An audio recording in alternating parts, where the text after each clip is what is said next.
Whakalawhala ia tu hana he te tūru to wala tala tu tupu ke lata ia moe e whewhinei. Whakamua kua amana ke e whakatunu whono ke whakailoa e aho ka whakausia e whono ke pule ke ahon fulmawalu he mahina masi. Pihia hei whakailoa mai he ofisa he whakatunu whono ke PCN News. Mui tua ke he tohi whakawea he motu koe uta ke wha e whahi tapu mai na kai molea e ono e whahi tapu mai he aho ne whakausia e whono ke pule. E aho ke whakahoko e wilianga lahi he motu. Hanea e stapa wihi ke whamama e whuluwala tāle nei. Pese ni he nākai la whakailoa ia e aho ke whakahoko e wilianga lahi he motu e tau nei, ka mea ke uta he tua, ka whakaosi e whanau ke pule ke hong whulumawalu aki, he aho ua whulumawalu, puka ua whulumahiwa he mahina pelela, mui tua ke he tohi whakawe, koe ua e aho whaiumu ke whakatai atu ki ai. Koe aho whaiumu aho tōlungu fulu he mahina me, po ke aho whaiumu aho ono he mahina uni. Ko amanaki e whakatonu whono lilifu ko Hima Douglas ke whakailoa e aho ka whakaosi e whono ke pule, he aho hong fulumawalu, he mahina hamasi. Ka maua e whakailoa anga nei, mo e maua e talianga mai he pale mia, tō whakailoa e he whakatonu whono e aho ko whawhasi ai ke whakahoko e wilianga lahi he motu. Ko lau tōlu ne manako ke tuku e tau hingoa ke wili kia e tau tangata, ko e ue se au tā la ke tō tongi ke whakamau e hana a hingoa. Ko e whāhinga hua whakawhili, fua ke lekele mo e whāhinga hua whanua ke takitaki e tau wilianga he motu. Ko e takitaki he whāhinga hua nei, e takitaki he tau wilianga. Ko e matakau pule ngā hua he whakatu whāno ka whiwhili e tau tangata ka ngā hua ke he wilianga lahi he motu. Koe taha kumikumi anga mahuinga kua amana ki ke whakahoko he mahina nei, kua ka whakalataha i e whahinga hua malolo sino, mo e aonga pulotu University of Auckland, hanga o ia ke he tau manamana tuanga, mo e tau alanga mui he tau tangata he motu. Kua oli atu e whahinga hua malolo sino ke he tau tangata he motu, kua tū me molea e hong fumawalu e tau ke kau whakalataha ke he kumikumi anga mahuinga nei. Ne tūtala ai mo e uluwhakatonu e he whahinga hua malolo sino ko Minerva i ki mau McCurdy i Niue, hangauia ke he whakaholoanga nei. Se koe ka kano ne manaka mautoro ke tause matanga hua nei, koe ngangau nei, koe ngangau naka i pikisia. Tatai tonu ni, mo e tō ngangau tonga ngangau suka, ngangau tō asevili, po ngangau ngu. Se koe ka kano ia ne manaka mautoro ke kisia, ma nono atu, kua toka whewhe, bo e lai whewhe e tō le kua ne kua lata ai, he community ke hato tōla ngau ia ke he tō ngangau pehe nei. Manako lahi e whahinga hua malolo sino, ke whai tau seanga ke i loa mahino e tuanga he tau whanga ngangau pehe nei ke he motu. Na hai ai e kehe mo e papahi ke ha he tō ngangau nei, ka mata mai he mena tose ni pehe, ka pehe ka ai mai ke mohe, po ke oka ai whiawhia ke tō mena ne whamahani ke whiawhia ki ai. Ka mata tose ke hasi tō tolo ni whakahanga, a sikisia e tō tūru ke ha whaurua tō tangata ni ke ha tō tūru ne whakisia mai he waha. Kua tātu ka ha tō tangata ia ke motu nā ko New Zealand, ke maua e tō langmatai ne kua lata ki ai. Ne ei moa tō tūru ki nei he motu. Si koe tō ngangau pehe nei, e ngangau naka i pikisia pehe nei, uka ka haki i sia.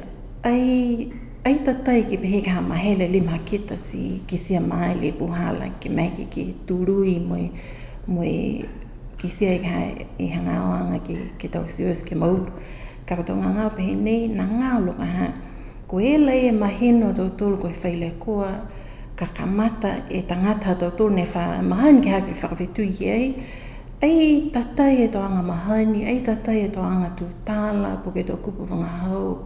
Peheka, ai te mahino po ke mitaki ha e tō kupu wangahau, po ke tō hala wangahau, po ke nākai whiawhia. Ai te mahani ka ha e tangata e tō puhala whakawhitui ne whamahani e tō tōki ai.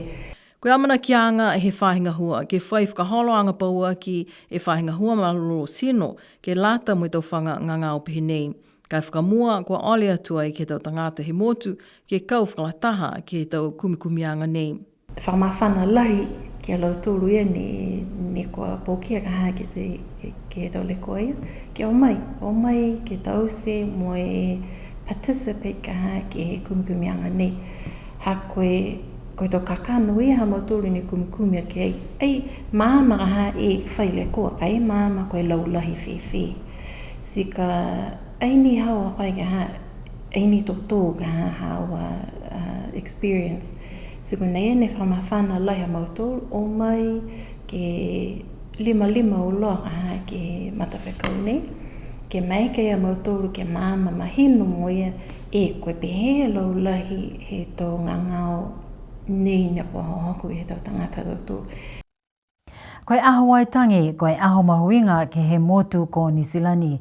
Koe aho ke whakamanatu ai e maweheanga, ne whakamori ki ai he molea e lima sia ue tau takitaki he tau tangata mauri, mo tau hukui he whakatuwhono he tau tahe a whewali sia me whangafuru.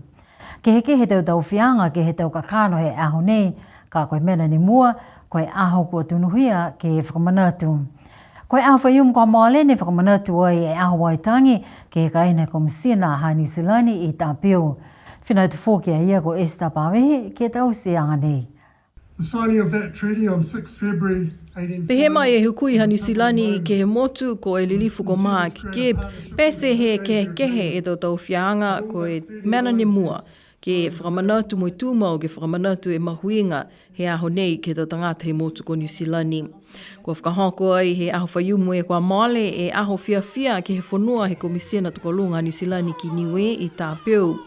Kua watu ai e tau mga whao me tau kapisinga kau whakataha mo e whalu tau takitaki mai he whakatuwhono ke whiawhia o loa mo lau tōlum. Kua fulufruala e tau wheua me tau whiawhia ke he aho, whiawhia whoki ha ko kisia mo e kau whakataha ki ai e matakau he tau mauli he motu mo e halau tōlu a tau mga whaoa. Mai he whaenga hua pui ngangau. Hangau ia ke he tumanga he ngangau pikisia ko hand, foot and mouth disease. Ne lawia ai e tau whanau wiki ke he motu he tau mga honei. I ne awhi ko i loa ai koe tau kongfuma walu e tau whanau he motu ko moa ai he ngangau nei. Pe he mai e whakailoanga mai he whaenga hua pui ngangau ko i laulahi e tau whanau ne moa he ngangau nei ko lau tūlu e tau whanau wiki mo i ko kisia whoki e whalu he tau tangata lalahi kua pikisia ai whoki. Mai he toko hongfulu mawalu e tau whanau ni moa he ngangau nei, toko hongfulu maua lau tūlu ne tatauluanga ia. Toko ono ko malolo mai mo e toko ua e whanau moa fōu he ngangau nei.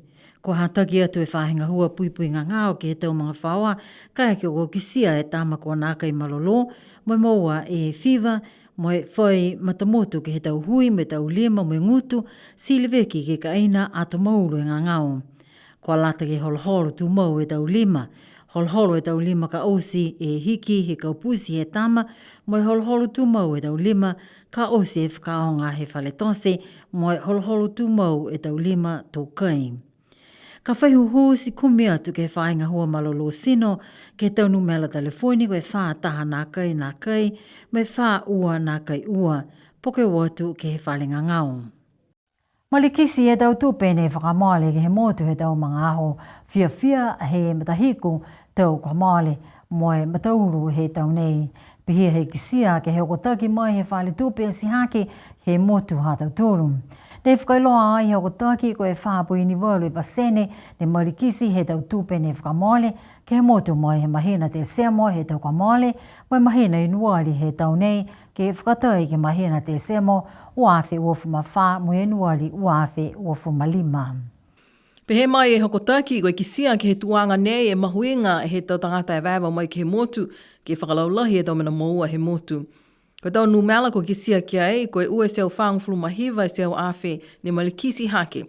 Ko e 5 taha walu miliona tāla ne whakamale ke he ke he motu he mahina ti sema uawhi uafuluma wha, mo mahina a Januari uawhi uafuluma 5. Ke whakatai ai, ko e mahina ti sema he tau kamale, mo mahina Januari he tau nei, ko malikisi hake. Ke he 5.4 miliona tāla ne whakamale ai ke he motu. Mai longa whoki ke he hokotaki e uafurumataha poini ono e pasene he tau tupe credit card ne whakamale ai ke he motu po ke tahe seo walungfurumatolu e seo awhi.